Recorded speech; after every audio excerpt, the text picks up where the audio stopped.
बे सावरायनाय जिथु हाबाफारि बे हाबाफारिखौ आङो फोजोबनाय फारसे थांनो नागिरबाय मोननै मोनथाम सोंथि सोंनानै दिनैनि जि सावरायनाय हाबाफारि बेखौ फोजोबनो नाजागोन नैबे समाव भेरगाव बिधान सभा बियाबाव बिपिएफआ जुदि बिजाथि होयोब्ला बा बिपिएफआ सोरजों कन्टेस्ट जागोन इउपिपिएलनि थासारिया नैबे समाव माबायदि भेरगाव समस्ति हिसाबै माबायदि जागोन होनना सानो नोंथाङा आरो लोगोसे एज ए हल इउपिपिएलआ बिपिएफजों कन्टेस्ट खालामनो हानाय बेबायदि समस्ति बेबायदि थासारियाव दंना गैया बेखौ मिथिनो लुबैदों। दा आं नुदों दा बिथांमोनाबो गावसोरनि इउपिपिएल हिसाबै खामानिखौ मावगासिनो दङ आरो जोंबो जिहेतु सरकार थानाय हिसाबै जोंनियाथ' खामानिया सोलिगासिनो दङ जौगानायनि खामानि बिभिन्न बिथिंफोरा सोलिगासिनो दङ दा बे बेलायाव रायजो राजाया मोनसे माने बयबो मिथिगौ बेखौ रायजो राजायाबो जायफोरा एक्जिस्टिं माने सरकार थायो माने रानिं सरकार थायो दा बे रानिं सरकार थानाय हिसाबै रायजो राजाया मेक्सिमाम जेनेबा बिपिएफदोनो माने एसे बिपिएफनि फारसेनो नोजोर होयो जोंहा मोनसे फोथायनाय दङ आरो रायजो राजाया बेनि सायावनो लोब लोब फैगोन होननानै आं फोथायनाय दङ इउपिपिएलजोंनो एसे माबा जागोन जेनेबा बिथांमोनाबो बारा सम जायाखै नालाय सरकार माबानाया बायनाया दा बे हिसाबै इउपिपिएलदोनो जोंहा मोनसे माने टक्करा जेने कन्टेस्टआ हयथ' जानो हागौ होननानै आं सानो आरो इउपिपिएलनि बा अपोजिसन नोंथांमोननि जिथु अपोजिसन पार्टिया बुंगासिनो दङ थांनाय 5 बोसोराव बिटिसिआव कुनु हारि माहारि दाङाबाजि बेबायदि जायाखैमोन मोनसे खान्थि परिबेक फैबायमोन होननानै बिटिसिआव बुंदों खिन्थु नोंथांमोननि जिथु सरकार दायो 5 दानावनो माने गुबुन गुबुन हारि माहारिनि गेजेराव मोनसे दाङाबाजि जाबाय मोनद' हारिनि एसटि होनायखौ लानानै बिटिसि सेक्रेटारियाव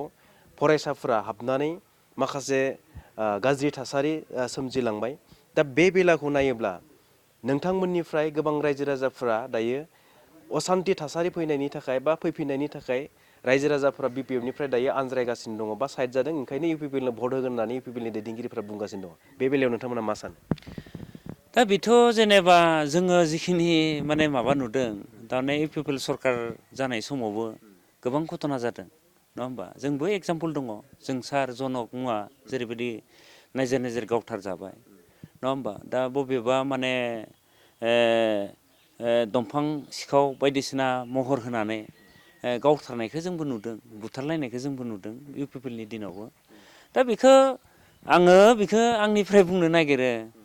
जे जिहेतु जोङो गोबां माने फिसानि बिमाफोर नङा होमबा बबे समाव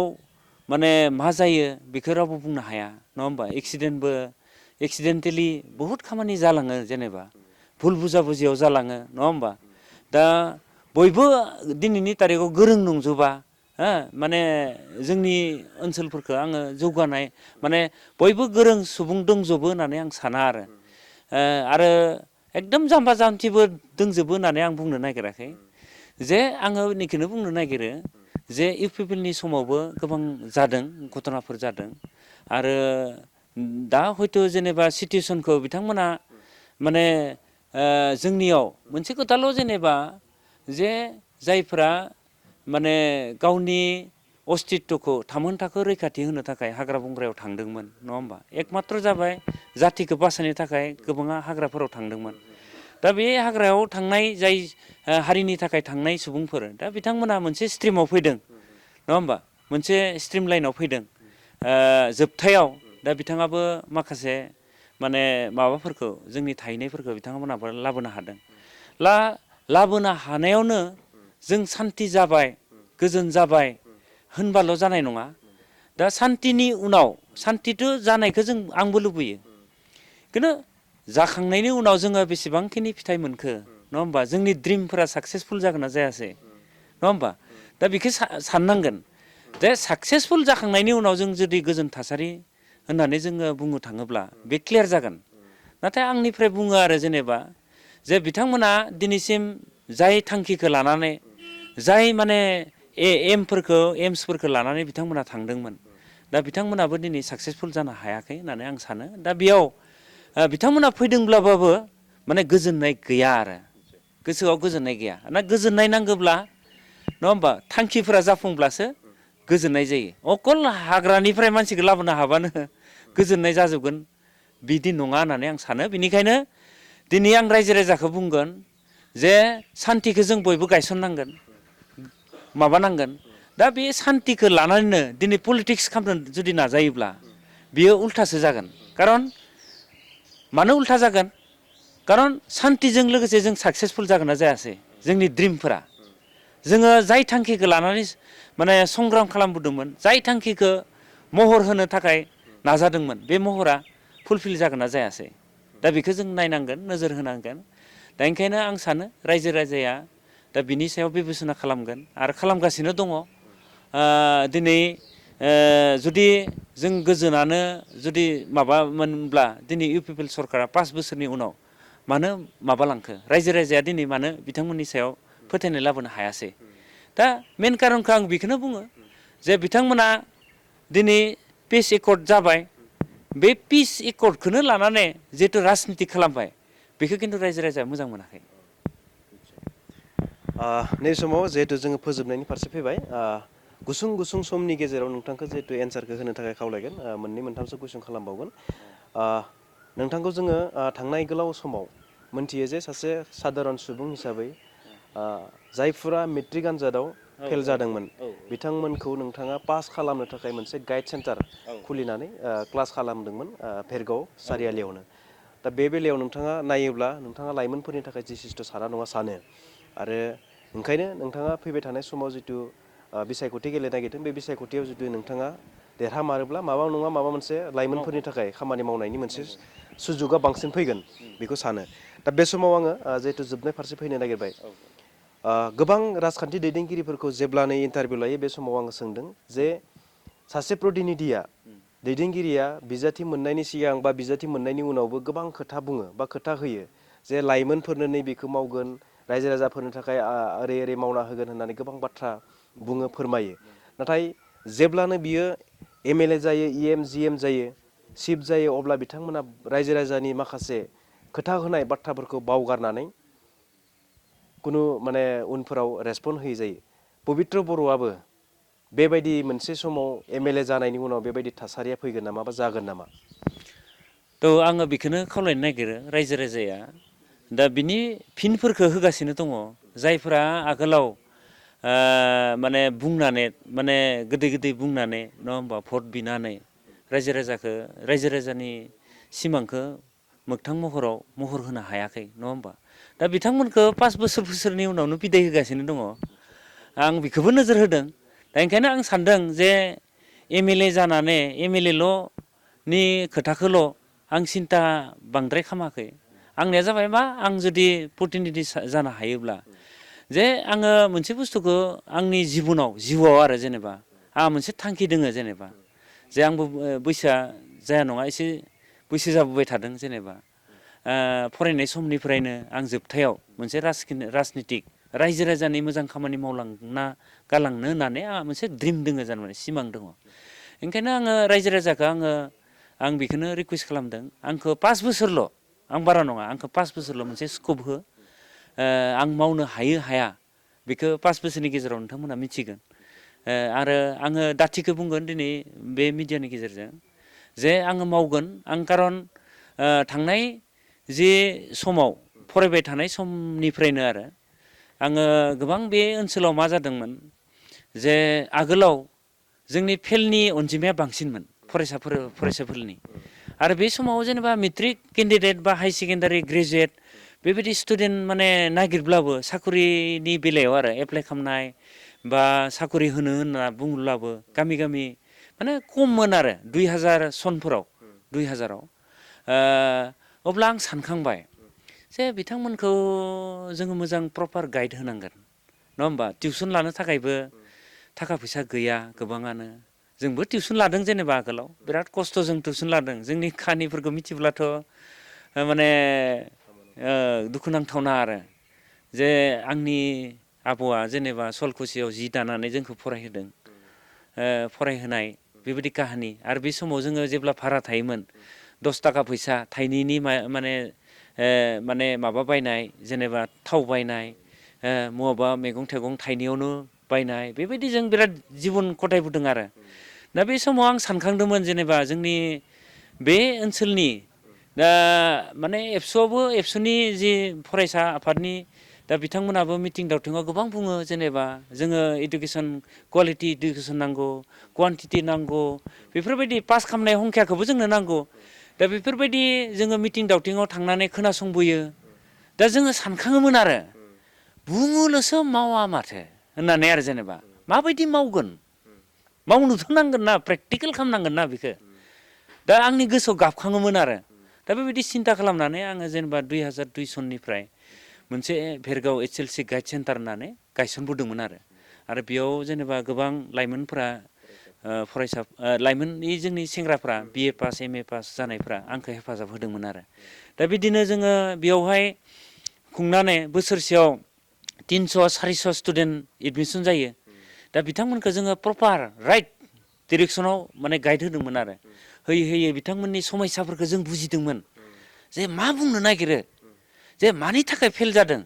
मा कारन बबेयाव बिनि थाखोमानाय आन्दोआ मा मार काहानिया मा मार दा बेफोरखौ नायबिजिरदोंमोन जोङो रिसार्च खालामदोंमोन रिसार्च खालामनानै हमदांना मोनदोंमोन आरो जे प्रपार राइट डिरेक्सनाव बिथांमोना माने गोबाङा जेनेबा जोङो स्कुलफोरनि बा फरायसालिफोरनि जों मास्टारफोरखौबो जोङो दुखिनो थाङाखै जे बिथांमोना मोनसे क्लासावनो बबेबा 200 जन 100 जन गाहाम थायो जोथोन लागनो हाया जायफ्रा लास्टाव थायो बिथांमोनाथ' खोनायानो फोरोंनायखौ बै खोनायैफ्रा जायफ्रा इरेगुलार जायफ्रा माने गुरुत्त' होनानै फरायाखै बिथांमोनानो फेल जायोमोन आरो दा बे बुस्थुखौ जोङो प्रपार बे फरायसाफोरखौ बुजायनानै माने मिथिहोदोंमोन आरो बुजायदोंमोन राइट डिरेक्सनाव फोरोंनानै जोङो 300नि गेजेराव 250 300 बोसोराव पास खालामहोदोंमोन खामै जोङो 18 बोसोर सालायबाय सालायनायाव बे ओनसोलाव गोबां लाइमोनफोरा मेट्रिक पास अन्तत मेट्रिक पासआ ओंखारबाय आरो दासिम बे फरायसाफ्रा सोरबा MA जाबाय BA जाबाय सोरबा बिभिन्न लाइनाव खामानि मावगासिनो दङ आरो लोगो मोनब्ला एकदम बिथांमोना दिनैसिमबो बुङो आरो सार नोंथाङा नङामोनब्ला जोंथ' बिराद बेखार जाबायमोन नोंथाङा बिराद माने मोजां खामानि मावबाय दा बै सेंग्राफोरानो दिनै मा जादों जागरन मोनसे जे प्रपार मानसिखौ जों दासो मोनसिगोन जों इनि हाव जे सारखौ जोङो MLA बानायनांगोन बे बिसासा रायजो राजानाव दोङो आरो दा ओंखायनो आङो साबायखर बावदों जे जायफोरा आंखौ बे समाव हेफाजाब होबाय संगठनफोराबो गोबां हेफाजाब होदों गोबां ओनसोलनि गोरों गोराफ्रा हेफाजाब होदों हेल्प खालामदों आं बिथांमोनखौ दिनैसिमबो आङो खुलुमहरो आंनिफ्राय सिबियो आरो आं बिथांमोनखौ फंसे शब्दआवनो नोंथांखौ एन्सार होनो थाखाय खावलायगोन जिहेथु दायो फोजोबनायनि फारसे फैबाय जिहेथु हाग्रामा महिलारिया बर' हारिनि थाखाय जेबो बाथ्रा साना गुबुन हारिनि थाखाय बांसिन बाथ्रा सानो मा बुङो बिनि सायाव दा आं बे बेलायाव बुंगोन जे जोङो जिखिनि मावबोनानै बिथांखौ मोनदों नङा होमबा जे बिथाङा जिहेथु पलिटिक्सआव नङा होमबा बयबो दिनै सोरबा UPPLनि माबायावनो जा बा बबेबा राजखान्थि बिथिङावनो जा जे राजखान्थियाव थानाय हिसाबै बयखौबो समान मेगनजों नायनो गोनां जायो इकुवेल माने माबाखौ डेभेलपमेन्टखौ सिन्था खालामनो गोनां जायो मोनसे पलिटिकेल पार्टियाव थानाय लोगो लोगो मोनसे एकसिटिया हारिनि थाखाय नङा होमबा जे माने डिरेक्सन होनो हाया आरो डाइरेक्टलि जे आं अनलि फर बर' जाथिनि होननानै बुंना लानो हाया दा ओंखायनो समान बयखौबो जिहेथु मोनसे काउन्सिलाव थाबाय नालाय आरो आंबो बुंगोन BTCखौ अनलि बर'फोराल' लाबाखै बेखौ गुबुन गुबुन जातिनि जि सापर्टिं लानानै जिहेतु BTC सरकार लाबोबाय जे जयैनो जोङो काउन्सिलखौ सालायनोसै होननानै बयबो लाबोबाय दा बे बेलायाव दिनै हाग्रामा महिलारि साराबो बयखौबो जे जाहाथे बिथांमोनाबो थांना थानायनि जिथु मोन्थाय दोङो इकुवेल राइट डेम'क्रेटिक कान्ट्रियाव दा बे हिसाबै बिथाङा खामानि मावगासिनो दङ दा बिथांखौ दिनै सोरबाया बुंनो नागिरो जे बिथाङा बांद्राय बर'नि साना बा सोरनिबा माने बांद्राय सानो बे नङा राजखान्थियाव बयखौबो बिथांमोनहा समान मेगनजों नायगासिनो दङ दिनै बर'खौबो बिथाङा खैफोदाव खोख्लैनो होननानै राजनिथि गेलेयाखै सोरबा गुबुन जाथिखौबो बिथाङा माने खैफोदाव खोख्लैनो होननानै राजनिथि गेलेयाखै जे जेसेबां हायो मोनसे गोजोन थासारिखौ लानानै माने गोजोन मोनसे जौगानायखौ लाबोनानै दा सोरबाया बेयाव गुबुन गुबुन जाति अर्गानाइजेसनफोर दोङो बा जाति दोङो दा बे जौगानायाव सोरबा इउनिभारसिटि बनायदों बेवहाय गुबुन जातिया फरायनो मोनाखै नामा नंगौ जोङो काउन्सिल हिसाबै आंबो दिनै बुंगोन काउन्सिल हिसाबै बेयाव जोंनि जेनेबा मोनसे काउन्सिलाव मोनसे बिटिसि सरकार लाबोनाय हिसाबै जोंहा मोनसे बुंनो गोनाङा बे जे प्रिफारेन्सफोरखौ नङा होमबा प्रिफारेन्सफोरखौ माने इउनिभारसिटि लेभेलाव माने बिभिन्न' अर्गानाइजेसनफोरा बुङो जे जोंनि बर' मानसियानो बांसिन पार्सेन्टेजखौ मोननांगौ माने एडमिसन मोननांगौ मा होनांगौ बेबायदिनो जेनेबा माने माबानि गेजेरजों बेबो जालांबाय थादों दिनैबो बुंनो हाया जे बेयाव माने आमुगा माने बांसिन मोनाखै होननानै बुंनो हाया ओंखायनो जोंनि नोजोराव आंनि नोजोराव जे बिथाङा जेसेबां हायो माने पलिटिकेलाव थानानैब्लाबो दा बयखौबो जौगानायनि खामानिखौ मावगासिनो दङ आरो नोंथांखौ आं बे समाव साबायखर बावबाय जिहेथु जोङो प्राय 1 घन्टानि जों सावरायबाय आरो नोंथांनिफ्राय माखासे खोथा मोनथिबाय BPF हान्जानि लोगोसे नोंथांनि जिउनि जारिमिन थांनाय गोलाव समाव नोंथाङा मा खामानि मावबोदों आरो फैबाय थानाय जिथु आसाम बिधान सभा बिसायख'थियाव जिहेतु नोंथाङा बाहागो लानो नागिरदों दायो हाइकामान्डआव नोंथाङा जिहेतु बिजाथि डिमान्ड खालामगासिनो दङ आरो जुदि टिकेटआ जुदि नोंथांनि आखायाव फैमारोब्ला नोंथांनि लुबैनाय बायदि बा नोंथांनि सापर्टारफोरा हास्थायनाय बायदि फैमारोब्ला नोंथाङा जायफोर खामानिखौ मावनो लादों बियो बास्तब महर मोनथों आबादारि बिथिं लाइमोन बिथिं आइजोफोरनि समाजनि बेखौ जोङो आसा खालामबाय आरो बड'लेण्ड टाइम्सनिफ्राय नोंथांखौ जोङो सिगांग्रो कंग्रेसुलेसन होदों फैबाय थानाय समाव जाहाथे हाइकामान्डआ नोंथांनि जिथु साननाय मावनो लानाय बेखौ जाफुंहोथों बेखौ आसा खालामनानै दिनैनि जि सावरायनाय बे सावरायनायखौ बेखिनियावनो फोजोबबाय थेंक इउ